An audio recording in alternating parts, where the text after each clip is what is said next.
Так получилось, что с самого детства я одновременно иду по двум дорожкам – литературной и музыкальной. Наверное, это заложено в генах. Мой отец – профессиональный музыкант, а моя мама из литературного мира. И эти две страсти, они взаимодополняют друг друга и поочередно выходят на поверхность, как два моих родителя. Закончив музыкальный проект, мне всегда не терпится высказаться, самовыразиться в литературном жанре. А написав что-то в литературе, я обязательно должна снова окунуться в музыку. Это два близнеца.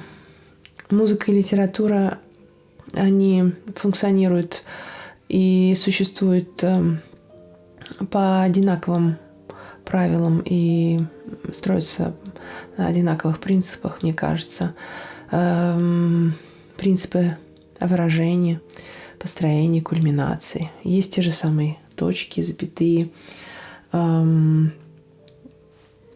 Музыка – это язык, код, который доступен всем, и в этом ее уникальность. А литература – это музыка из слов.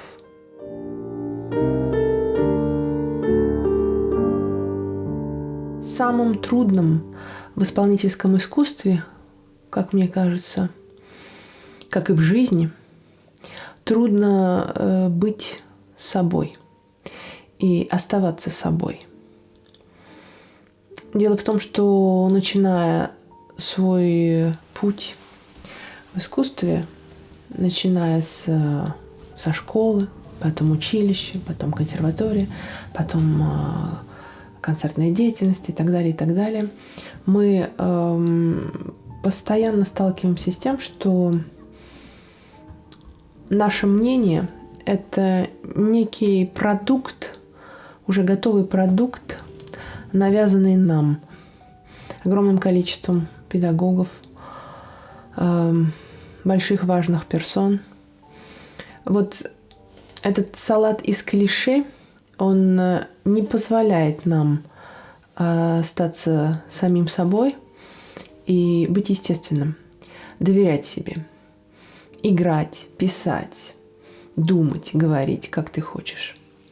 Это просто невозможно. И это великая тайна и великое счастье только больших художников.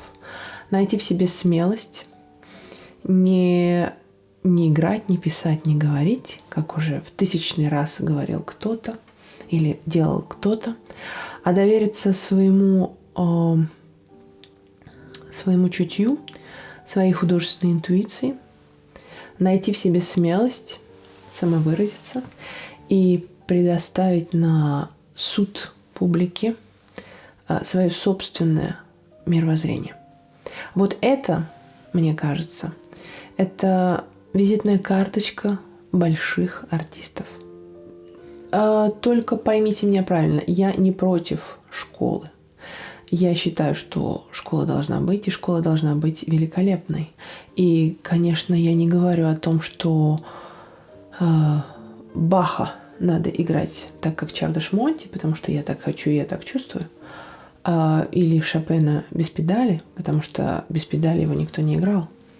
Нет, но пройдя огромный путь вот этого форматированного образования, когда нам уже 1000 раз сказали, как нужно играть Баха, как нужно играть Шопена, а Моцарт это вот это, а Гуль сыграл тогда, и поэтому ты тоже должен, то мы совершенно теряемся. Мы теряем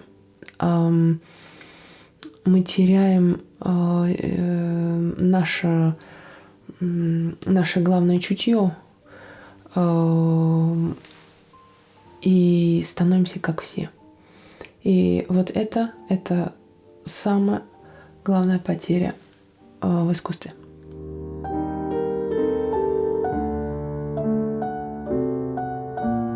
Мне кажется, занимаясь музыкой, даже самый ярый атеист в конечном итоге придет к мнению, что существует что-то такое, что выше него, что-то совершенное, что-то более возвышенное, умное, сильное. Назовите это как хотите. Космос, разум, Бог, дух. Дело в том, что музыка – это такое занятие, это такое искусство, которое лучше других показывает, что вот это самое совершенное, этот Бог, он существует. И это видно, извините, в самих нотах, когда мы играем и занимаемся, и готовим какое-то произведение. В музыке, как и в жизни, существует так называемая логика креста. Это значит, есть две плоскости – горизонталь и вертикаль. И когда эти две плоскости соединяются, то они образуют крест. И вот именно в этом соединении и рождается совершенство. Ну, что такое горизонталь? Горизонталь – это течение времени. Это все то, что происходит с нами в жизни каждый день. Это наши дела, события. А вертикаль – это именно то, что связывает нас с небесами. Ну, если хотите, с нашей совестью или с Богом. И вот это отношение, вот эта мысль о Всевышнем, это мысль о том, что мы не одни и что есть высший контроль, он дает ответственность, именно ответственность и отчет перед небесами. И когда эти две реальности пересекаются, и если они хорошо развиты обе, то создается совершенство и гармония. И тогда наступает счастье, любовь и радость. А вот когда что-то страдает, либо горизонталь, либо вертикаль, то наступают беды.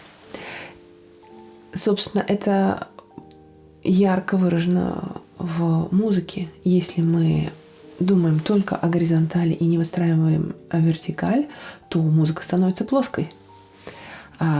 Нет совершенно никакого объема, нет куполов, ничего не звучит.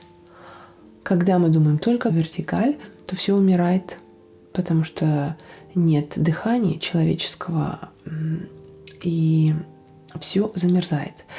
Вот мне кажется, музыка это объясняет просто потрясающе.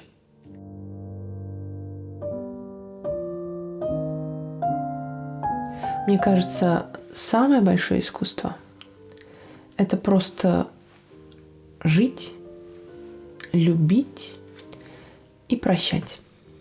И если вы сумели и научились это делать, наверное, вы совершенны.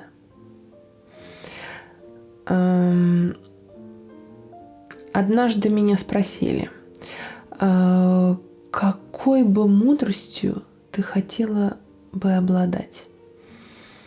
И вы знаете, после многих раздумий я пришла к этому ответу. Конечно, мудростью различать вещи, которые мы можем поменять, и вещи, которые нам не дано менять.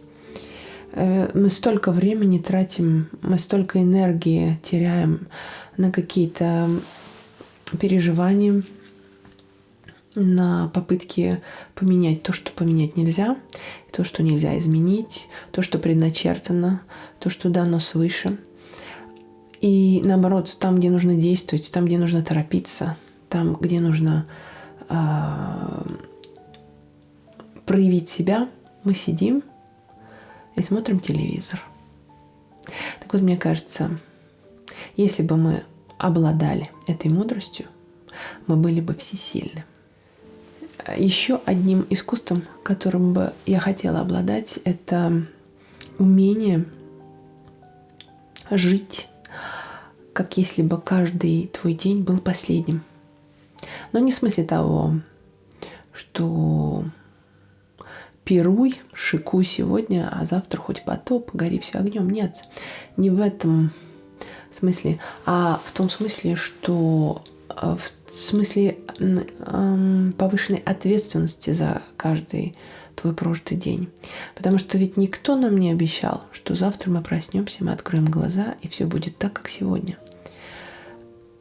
Это великое чудо, великий дар, что кто-то дарит тебе следующий день. И поэтому к каждому дню нужно относиться как к огромному подарку.